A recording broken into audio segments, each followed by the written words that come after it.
Augusta, Nneka's mother, had long noticed the unusual closeness between her daughter and husband.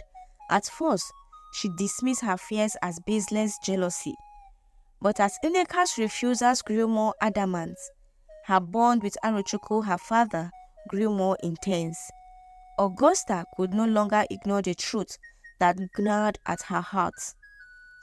One night, unable to bear the weight of her suspicions any longer, Augusta decided to confront her daughter. She waited until the household was quiet.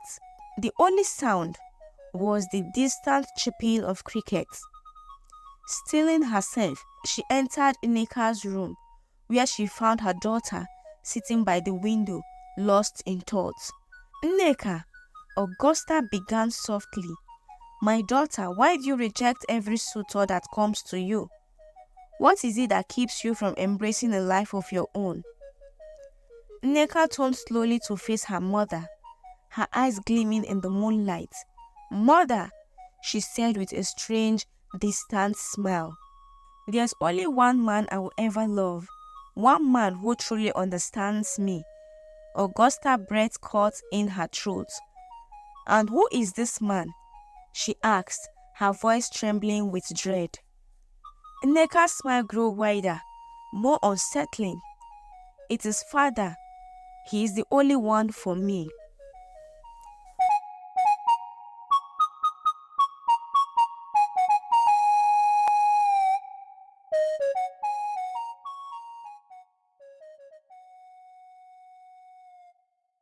Once upon a time, in the heart of an ancient village surrounded by whispering forests and sacred rivers called Umwekwe, there lived a young woman named Nneka. Nneka was the apple of her parents' eyes, a striking beauty with a mind as sharp as a spear.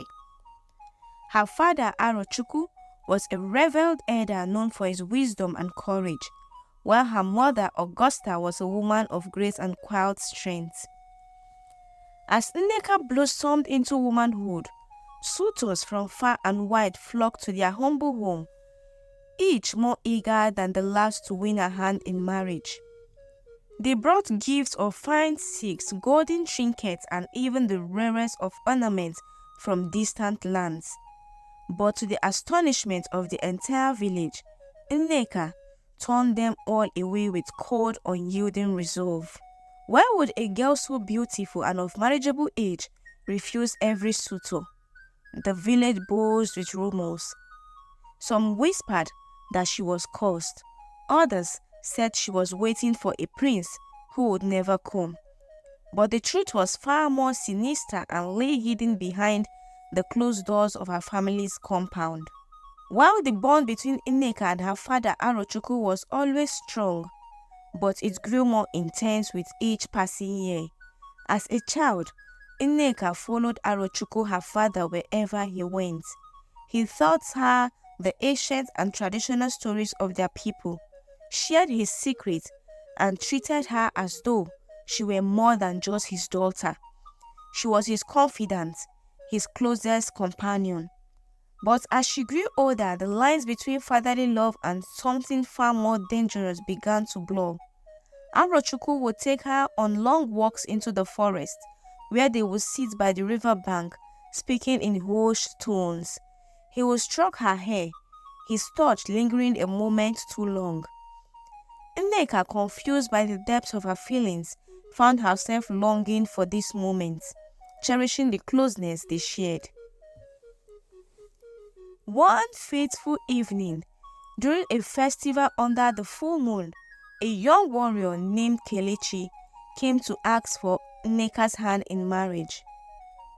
He was strong, handsome, and beloved by the village, but when he approached Nneka, she looked at him with disdain, her voice cutting through the night air like a knife. "I have no need for a man like you," she said, her eyes cold. "Leave before you disgrace yourself further." Kelechi, humiliated, left the village that night, never to return. The villagers, shocked by Nneka's harshness, began to question what was truly happening behind the walls of Arochukwu's compound. Why did Nneka hold every man in contempt?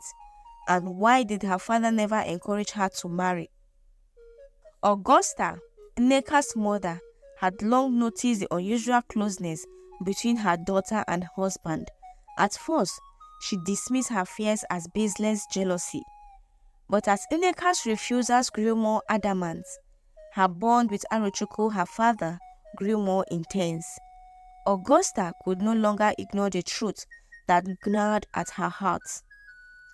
One night, unable to bear the weight of her suspicions any longer, Augusta decided to confront her daughter.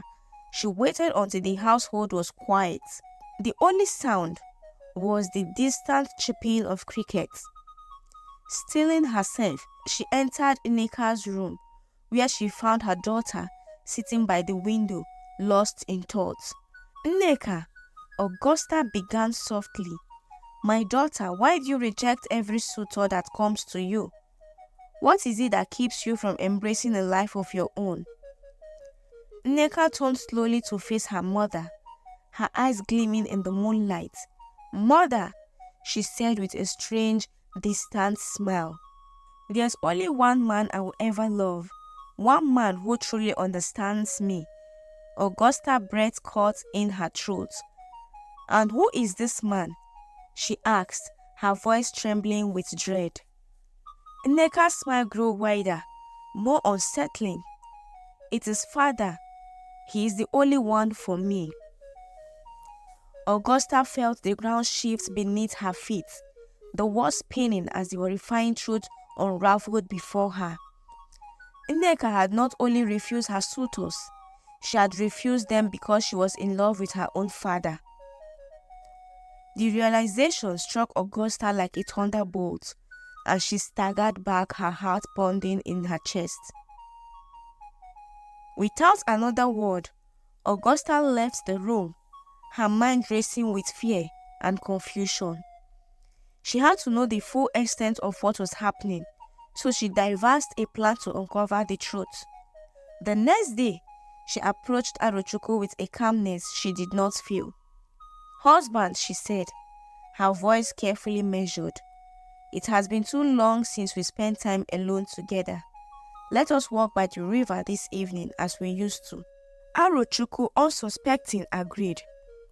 As the sun dipped below the horizon, casting the sky in hues of red and orange, Augusta and Arochukwu walked along the river bank. The air was thick with tension, and Augusta felt her heart pounding in her chest. She knew this was the moment of truth. "Arochukwu," she began, her voice trembling despite her effort to stay calm, "I spoke with Nneka last night. She told me something that has left me deeply troubled." Arochukwu stiffened, his eyes narrowing. "What did she say?" he asked, his voice low and guarded. "She told me that she loves only you," Augusta said, her voice breaking, "that you are the only man she will ever love." For a moment, there was only silence. The river flowed quietly beside them, the world holding its breath. Then, Arochukwu spoke, his voice barely above a whisper. "Augusta, I never meant for this to happen." The air seemed to grow colder as Arochukwu confessed the dark truth. He spoke of how over the years, his love for Nneka, his daughter, had become something forbidden, something he could not control. He had crossed a line that should never have been crossed, and now he was trapped in a web of his own making. Augusta's heart shattered as she listened. The man she had loved, the father of her child, had betrayed not only her but their daughter as well.